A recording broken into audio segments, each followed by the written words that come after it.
안녕하십니까? 은혜와 진리가 함께하는 이 시간, 여러분의 삶에 하나님의 평안이 가득하기를 기도합니다. 우리는 살아가면서 종종 무언가를 잃어버렸다는 상실감에 휩싸이곤 합니다. 마치 소중한 것을 도둑맞은 것처럼 마음 한구석이 텅 비어버린 듯한 느낌, 혹시 경험해 보신 적 있으신가요? 오늘 우리가 나눌 이야기는 바로 그 빼앗긴 것들을 되찾는 여정에 관한 것입니다. 이 이야기가 여러분의 마음에 깊은 울림을 주고 잃어버렸던 희망과 기쁨을 되찾는 열쇠가 되기를 소망합니다. 본격적인 이야기에 앞서 만약 이 메시지가 여러분의 마음에 와닿는다면 이 은혜를 주변의 다른 이들과도 함께 나누어 주시길 부탁드립니다. 여러분의 공유와 구독이 이 빛을 더 멀리 퍼져나가게 하는 귀한 씨앗이 될 것입니다. 여러분의 삶과 가정 위에 하나님의 축복이 함께하기를 기원하며 이제 시작하겠습니다. 우리는 모두 도둑에 대한 염려를 안고 살아갑니다. 그래서 집에 경보 시스템을 설치하고 문에 튼튼한 자물쇠를 답니다. 내 것이 아닌 것을 부당하게 빼앗으려는 사람들로부터 우리 자신과 소유를 지키기 위함이죠. 이처럼 물리적인 도둑질은 우리에게 아주 현실적이고 중대한 문제입니다. 그런데 눈에 보이는 것만 도둑맞는 것은 아닙니다. 오늘날 수많은 사람들의 삶 속에서는 눈에 보이지 않는, 그러나 훨씬 더 치명적인 도둑질이 일어나고 있습니다. 바로 영적인 영역에서의 도둑질입니다. 사탄은 우리의 삶에 몰래 침입하여 하나님께서 본래 우리에게 주시기로 작정하신 것들을 교묘하게 훔쳐갑니다. 성경 에베소서 1장 3절은 이렇게 말씀합니다. 하나님께서 그리스도 안에서 하늘에 속한 모든 신령한 복을 우리에게 주시되 라고 말입니다. 그렇습니다. 영적인 영역에서 하나님께서는 이미 우리에게 모든 복을 베풀어 주셨습니다. 그분은 우리의 시간, 재능, 그리고 재물이라는 영역에서 하나님 나라의 청지기로서 우리에게 무엇을 맡기실지 이미 정해두셨습니다. 하나님께서는 이 모든 것을 우리에게 유산으로 물려주셨습니다. 그리고 우리는 그분의 소유인 시간과 재능과 재물을 관리하는 청지기로서 살아가는 과정을 밟고 있는 것입니다. 하나님께서는 우리가 그 어떤 것의 소유권을 주장하는 것을 원치 않으십니다. 대신 그분을 대신하여 그것들을 잘 관리하기를 원하십니다. 하나님 나라의 청지기란 하나님께서 자신에게 맡기신 자산, 즉 시간과 재능과 재물을 그분의 뜻에 맞게 잘 관리함으로써 그것을 신실하게 보호하고 확장해 나가는 그리스도인을 의미합니다. 우리는 모두 관리자입니다. 주인이 아닙니다. 하지만 사탄은 온 우주를 떠도는 악한 도둑처럼 우리의 삶에 개입하여 하나님께서 우리에게 맡기셨거나 맡기기 원하시는 것들을 훔쳐왔습니다. 우리 중 많은 이들에게서 사탄은 기쁨을 훔쳐갔습니다. 그래서 우리는 기쁨을 잃고 살아갑니다. 어떤 이들에게서는 평안을 훔쳐가 평온함 대신 혼돈 속에서 살아가게 합니다. 또 어떤 이들에게서는 이혼이나 가정의 불화를 통해 관계를 훔쳐갔고 그 결과 우리는 갈등 속에서 고통받으며 가정의 화목을 잃어버렸습니다. 어떤 이들에게는 기회를 훔쳐갔습니다. 마땅히 열렸어야 할 문이 부당하게 눈앞에서 쾅 닫히고 소중한 기회를 빼앗겨 버린 것입니다. 또 어떤 이들에게는 삶의 목적을 훔쳐갔습니다. 그저 이 땅에 존재하기는 하지만 왜 사는지 이유를 모릅니다. 삶에 대한 하나님의 거룩한 부르심을 느끼지 못한 채 그저 하루하루, 한 주 한 주, 나아가 수십 년을 의미 없이 방황합니다. 사탄은 우리의 건강을 훔쳐가기도 합니다. 우리의 육신이 정당한 이유 없이 쇠약해지고 고통받는 것, 이 또한 부당하게 빼앗긴 것일 수 있습니다. 어떤 이들에게는 하나님께서 자원의 형태로 주시고자 했던 풍요를 훔쳐갔습니다. 대신 비디라는 시스템을 만들어 하나님께서 주신 것을 누리지도 못하게 경제적인 감옥에 가두어 버립니다. 어떤 이들에게는 정체성마저 훔쳐갔습니다. 자신이 누구인지, 자신의 가치가 어디에 있는지 알지 못하게 만듭니다. 이처럼 우리 사회에는 우리의 인간성을 파괴하고 정체성을 강탈하기 위해 교묘하게 설계된 시스템들이 존재합니다. 그리고 이 모든 것을 종합해 볼 때 결국 많은 사람들에게서 사탄은 삶 그 자체를 훔쳐갔습니다. 더 이상 살아갈 힘이 남아있지 않다고 느끼게 만드는 것입니다. 안타깝게도 너무나 많은 사람들이 삶이 너무나 고통스럽기에 죽음이 삶보다 낫다는 잘못된 결정을 내리기도 합니다. 모든 것을 빼앗겼다고 느낄 때 그릇된 선택이 마치 유일한 해답처럼 보이기 때문입니다.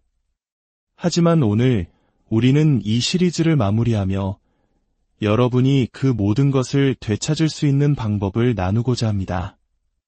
사탄이 당신에게서 부당하게 훔쳐간 것이 무엇이든 오늘 저는 여러분에게 그것을 되찾을 권리가 있음을 선포하고 싶습니다. 만약 악마가 직접적으로 혹은 그의 하수인이나 대리인들을 통해 당신의 것을 빼앗아갔다면 오늘 이 자리에서 여러분의 청지기 직분을 주장하고 그것을 되찾으러 나아가십시오. 오늘 우리가 함께 살펴볼 말씀은 구약성경 사무엘상 30장입니다. 우리는 이 이야기를 함께 따라가며 부당하게 빼앗긴 것을 되찾는 방법을 발견하게 될 것입니다. 전투를 마치고 돌아온 다윗은 끔찍한 현실과 마주합니다. 1절을 보면 그가 사흘 만에 시글락에 돌아왔을 때 아말렉 족속이 이미 시글락을 침략하여 그 성읍을 불태워버린 후였습니다. 그들은 남녀노소를 막론하고 성 안에 있던 모든 사람을 사로잡아 갔습니다. 다행히 죽이지는 않았지만 모든 것을 약탈해 떠나버린 것입니다. 끔찍한 도둑질이었습니다. 아말렉 족속이 쳐들어와 다윗과 그의 부하들의 모든 것을 불태우고 아내와 자녀들 그리고 나중에는 가축까지 모두 훔쳐갔습니다.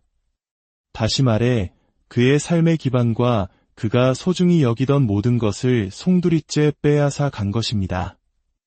원수가 몰래 숨어들어와 모든 것을 앗아갔기 때문입니다. 여기서 잠시 여러분 각자에게 질문을 던지고 싶습니다. 원수는 당신에게서 무엇을 가져갔습니까? 본래 당신의 소유가 되어야 했던 하나님께서 당신에게 주시길 원했던 것인데 지금은 원수의 손아귀에 있는 것이 무엇입니까? 다윗은 절망적인 상황에 처했습니다.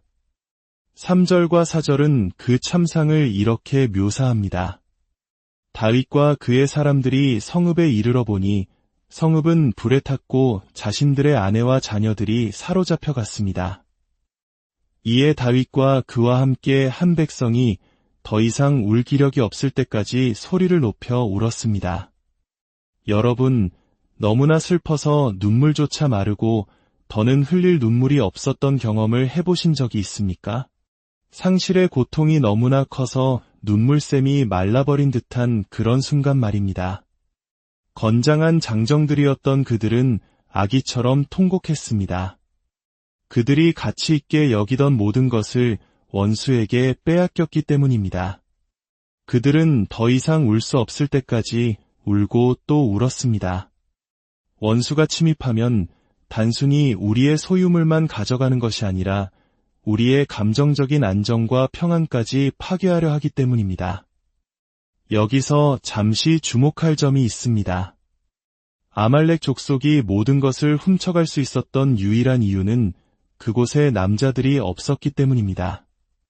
남자들이 자리를 비웠을 때 원수는 빈집처럼 들어와 모든 것을 약탈했습니다.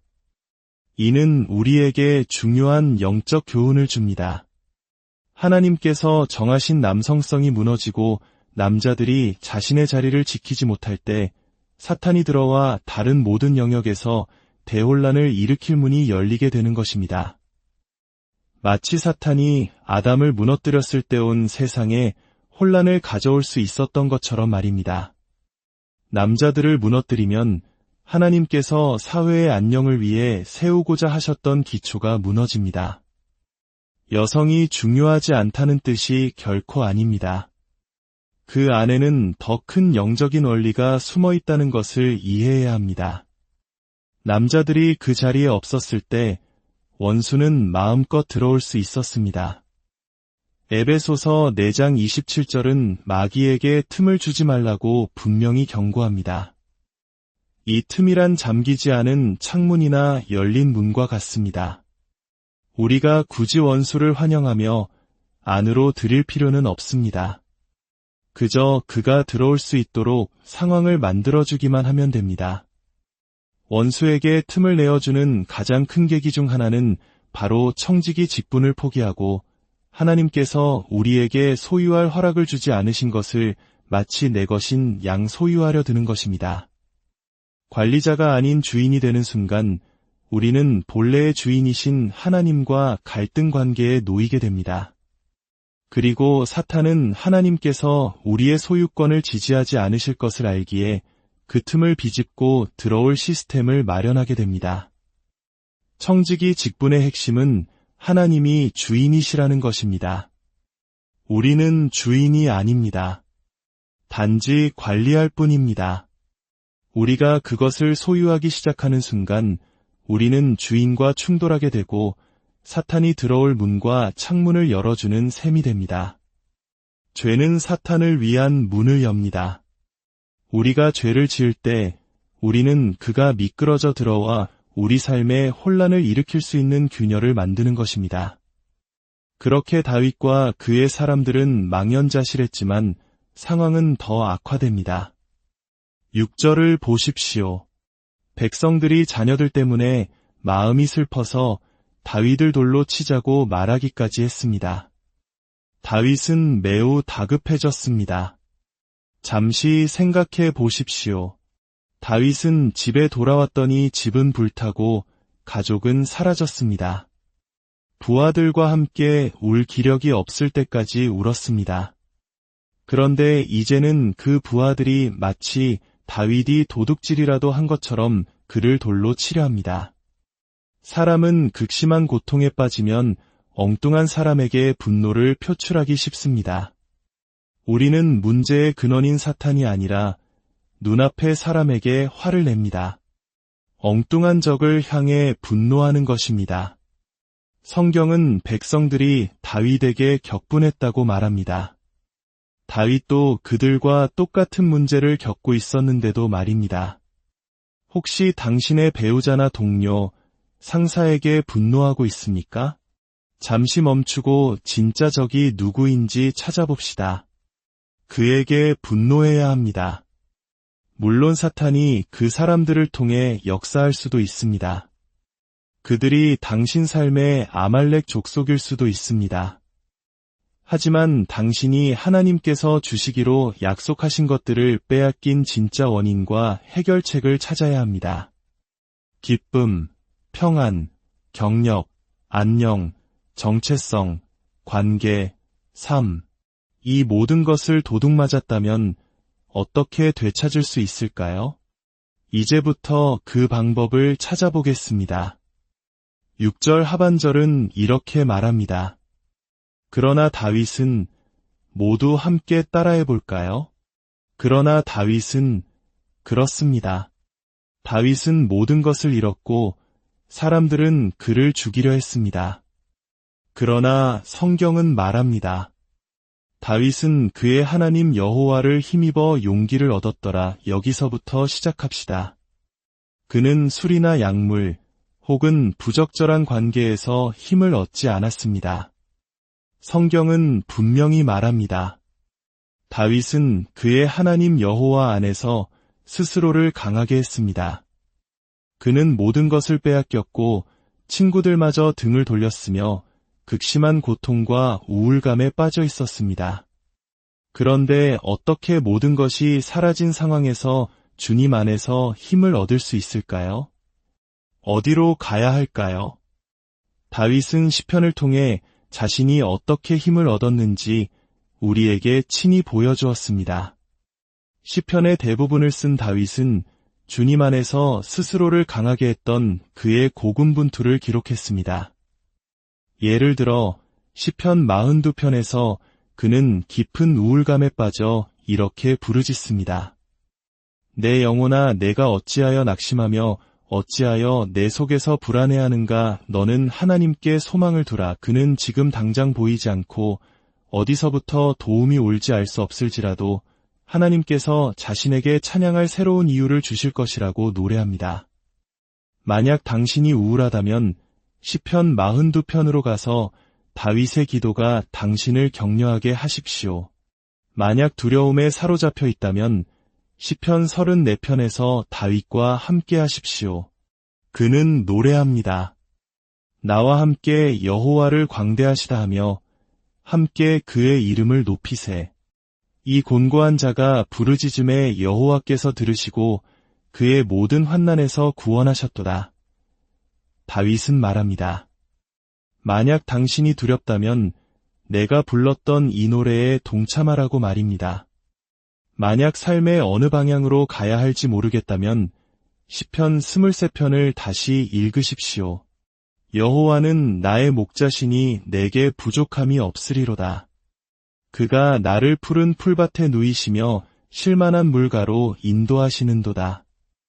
내 영혼을 소생시키시고 만약 당신의 영혼이 지쳐 떠나갔다면 시편 23편으로 가서 주님 안에서 당신의 힘을 찾으십시오. 다윗은 먼저 하나님의 말씀을 붙들고 호소함으로써 삶이 풀리지 않을 때에도 계속 나아갈 힘을 얻었습니다. 모든 것이 당신을 포기한 것처럼 보일 때에도 당신은 하나님을 포기하지 마십시오. 그는 주 안에서 자신을 강하게 했습니다. 이것이 그가 한 첫 번째 일이었습니다. 이제 그가 한 두 번째 일을 보십시오. 7절입니다. 다윗이 제사장 아비아달에게 말합니다. 원하건대 에봇을 내게로 가져오라. 다윗은 에봇을 가져오게 한 후 여호와께 묻습니다. 내가 이 군대를 추격하면 따라잡겠나이까? 하나님께서 그에게 대답하십니다. 그를 쫓아가라. 내가 반드시 따라잡고 도로 다 찾으리라. 우리는 에봇에 대해 이야기해야 합니다. 다윗은 가장 먼저 제사장에게 갔습니다. 제사장이 에봇을 가지고 있었기 때문입니다. 에봇은 제사장이 하나님의 임재 앞으로 나아갈 때 입던 소매 없는 제사장복입니다. 에봇의 가슴 부분에는 흉패가 있었고 그 안에는 우림과 둠밈이라는 돌이 들어 있었습니다. 이것은 제사장이 하나님으로부터 구체적인 인도를 구해야 할 때 사용하던 도구였습니다. 다윗은 제사장에게 가서 말합니다. 당신의 에봇이 필요합니다. 원수가 와서 내 모든 것을 빼앗아갔고 내 백성들은 나를 대적하며 나는 무엇을 해야 할지 모르겠습니다. 그들이 어디로 갔는지 어디에 있는지 알 수 없습니다. 나는 하나님의 인도하심이 필요합니다. 그렇습니다. 때로는 설교자가 해줄 수 있는 것에는 한계가 있습니다. 설교자가 할 수 있는 최선은 여러분에게 에봇을 주는 것입니다. 다윗은 하나님으로부터 직접 듣기를 원했습니다. 모든 신자는 자신만의 에봇, 즉 자신이 처한 특정 상황에서 개인적인 인도를 받을 수 있는 통로를 가지고 있습니다. 왜냐하면 모든 신자에게는 성령의 기름 부으심이 있기 때문입니다. 성경이라는 책은 헬라어로 그라페, 즉 기록된 것입니다. 여러분이 손에 들고 있는 성경은 기록된 말씀입니다. 그리고 로고스는 그 기록된 것의 내용과 의미입니다. 요한복음 1장 1절에 태초에 말씀이 계시니라 에서의 말씀이 바로 로고스입니다. 하지만 세 번째 단어가 있습니다. 바로 레마입니다. 레마는 특정 말씀을 당신의 특정 상황에 적용하는 것을 의미합니다. 그라페는 단순히 책을 손에 쥐고 있는 것이고 로고스는 그 책의 내용을 이해하는 것입니다. 그러나 레마는 성령께서 그 말씀을 페이지에서 들어 올려 당신의 특정 상황에 직접 적용시켜 주시는 살아있는 음성입니다. 레마를 얻기 위해서는 당신은 당신만의 에봇을 입어야 합니다. 주님으로부터 당신만의 힘을 얻어야 그분께서 당신의 상황에 말씀하실 수 있습니다. 미식축구의 모든 팀은 같은 규칙서를 따르지만 모든 팀이 같은 작전판을 가지고 있지는 않습니다. 작전판은 팀마다, 상황마다 다릅니다. 마찬가지로 우리는 모두 성경이라는 하나의 규칙서를 따릅니다. 하지만 하나님께서는 당신의 이름이 적힌 개인적인 작전판을 가지고 계십니다. 모두가 같은 상황에 처해 있지 않기 때문입니다. 만약 당신이 레마와 연결되어 있지 않다면 그라페를 가지고 있고 로고스를 들을지는 몰라도 당신의 개인적인 상황에서 무엇을 해야 할지 결코 알지 못할 것입니다. 때로는 쿼터백이 경기 중에 작전을 변경해야 합니다. 예상치 못한 수비수의 움직임을 보고 즉석에서 새로운 콜을 외칩니다. 만약 당신이 하나님과 연결되어 있지 않다면 영적 영역에서의 변화를 감지하지 못하고 하나님께서 새로운 작전을 원하신다는 것을 모른 채 낡은 작전만 고수하게 될 것입니다. 우리는 국가적인 뉴스를 통해 세상 돌아가는 소식을 듣습니다. 하지만 당신이 사는 동네의 날씨나 당신이 출근하는 길의 교통 상황은 알려주지 않습니다. 그것은 지역 뉴스를 통해 들어야 합니다. 성경에는 이처럼 우리 모두에게 적용되는 거대한 진리들이 가득합니다. 하지만 당신이 무언가를 빼앗겼을 때 당신에게는 지역 뉴스가 필요합니다. 당신이 처한 바로 그 특정 상황에서 당신을 인도해줄 소식이 필요한 것입니다. 다윗은 에봇을 입었습니다. 그에게는 특정 문제에 대한 특정 질문이 있었기 때문입니다. 주님, 제가 그들을 쫓아가야 합니까? 만약 간다면 그들을 따라잡을 수 있겠습니까? 따라잡는다면 모든 것을 구출할 수 있겠습니까? 그리고 그는 레마의 말씀을 받습니다. 8절입니다. 추격하라. 내가 반드시 따라잡고 반드시 모두 구출하리라. 이것은 놀라운 말씀이었습니다. 구체적인 레마의 말씀이었습니다. 이제 기도만 하고 앉아있을 때가 아닙니다. 이제는 가야 합니다. 하나님께서는 당신이 움직이기를 원하십니다. 하나님께서는 당신이 더 많은 정보를 주기 전에 이미 계시된 작은 것을 가지고 믿음으로 걷는 모습을 보기 원하십니다. 순종해야 할 것에 순종하면 하나님께서 더 많은 것을 보여주실 것입니다. 이제 다윗은 일어섭니다. 11절을 보십시오. 그들이 들에서 한 이집트 사람을 발견하여 다윗에게 데려왔습니다. 그들은 그에게 빵과 물을 주어 먹고 마시게 했습니다. 그는 사흘 밤낮을 아무것도 먹거나 마시지 못한 상태였습니다. 잠깐만요. 다윗의 모든 것은 사라졌고 사람들은 그를 죽이려 합니다. 하나님께서는 정보도 없이 그저 가라고 말씀하십니다.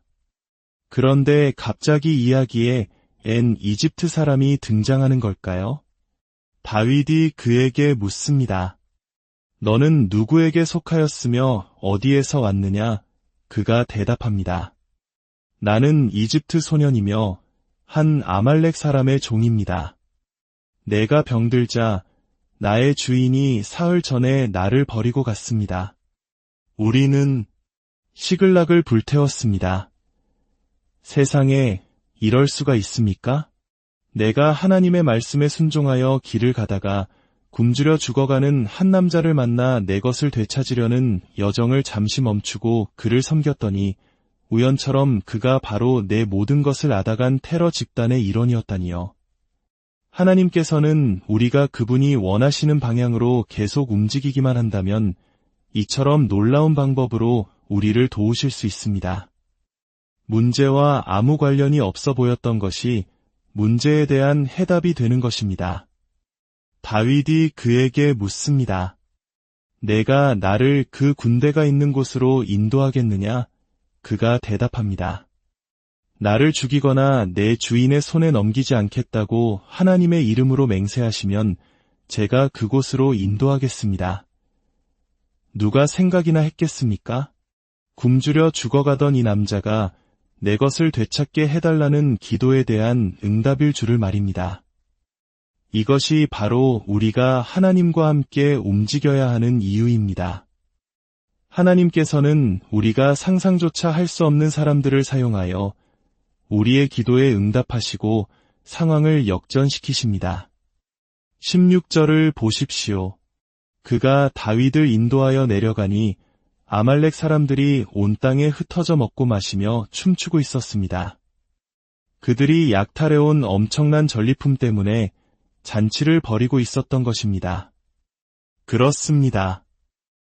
아말렉 족속은 다른 사람의 것으로 파티를 하고 있었습니다. 그들은 술을 마시고 춤을 추며 즐거운 시간을 보내고 있었습니다. 악마는 당신의 기쁨, 당신의 평안, 당신의 건강, 당신의 무너진 관계를 가지고 즐거워하며 파티를 벌이고 있습니다. 그러니 당신은 가서 당신의 것을 되찾아야 합니다.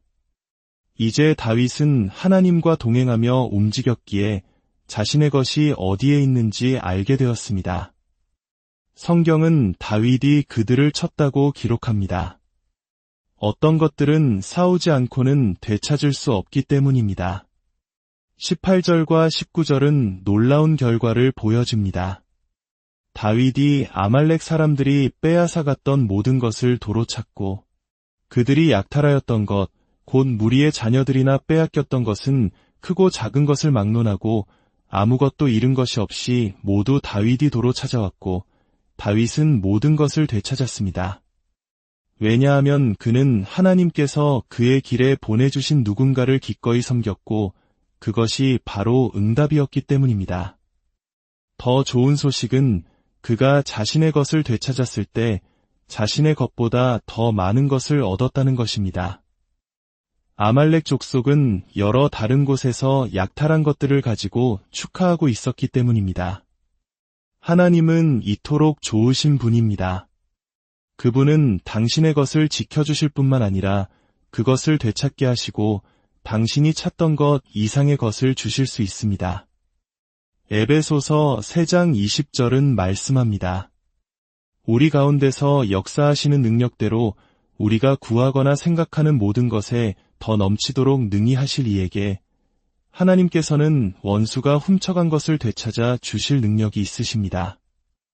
고린도후서 2장 14절은 그가 우리를 승리하게 하신다고 말합니다. 로마서 8장 37절은 우리가 정복자보다 더 나은 자라고 말합니다. 골로새서 2장 15절은 악마가 이미 패배했다고 선포합니다. 그러므로 사탄은 당신의 것에 대한 아무런 권리가 없습니다. 하지만 우리는 하나님의 방법대로 그것을 쫓아가지 않기 때문에 그가 그것을 계속 가지도록 내버려 둡니다. 그러니 이제 돌아가 당신의 기쁨을 되찾으십시오. 당신의 평안을 되찾으십시오. 당신의 가족을 되찾으십시오. 당신의 승리를, 당신의 경력을, 당신의 안정을, 당신의 정체성을, 당신의 삶을 되찾으십시오. 악마는 그것에 대한 아무런 권리가 없습니다. 그것은 불법적인 점유입니다. 하지만 당신은 주인이 아니라 청지기로서, 관리자로서 돌아가야 합니다. 당신이 그것을 소유하는 순간 당신은 더 이상 청지기가 아니며 악마를 다시 초대한 셈이 됩니다. 영국의 동화 잭과 콩나무 이야기를 아십니까? 가난한 잭과 그의 어머니는 마지막 남은 소를 팔아야만 했습니다. 잭은 소를 팔러 가는 길에 한 노인을 만나 소와 마법의 콩 3개를 바꿉니다. 어머니는 경로했고 잭은 실망하여 콩을 창밖으로 던져버립니다. 다음 날 아침 창밖에는 하늘까지 닿는 거대한 콩나무 줄기가 솟아 있었습니다. 잭은 콩나무를 타고 올라가 구름 너머에 있는 거대한 성을 발견합니다. 그곳에서 요정 데모를 만나 그 성이 원래 거인의 것이 아니라 자신의 아버지의 것이었으며 거인이 아버지를 죽이고 모든 것을 빼앗았다는 사실을 알게 됩니다. 그 성은 내 것이었구나. 잭은 성 안으로 몰래 들어가 거인이 잠든 틈을 타 황금알을 낳는 암탉과 노래하는 황금하프를 되찾아 콩나무를 타고 내려옵니다.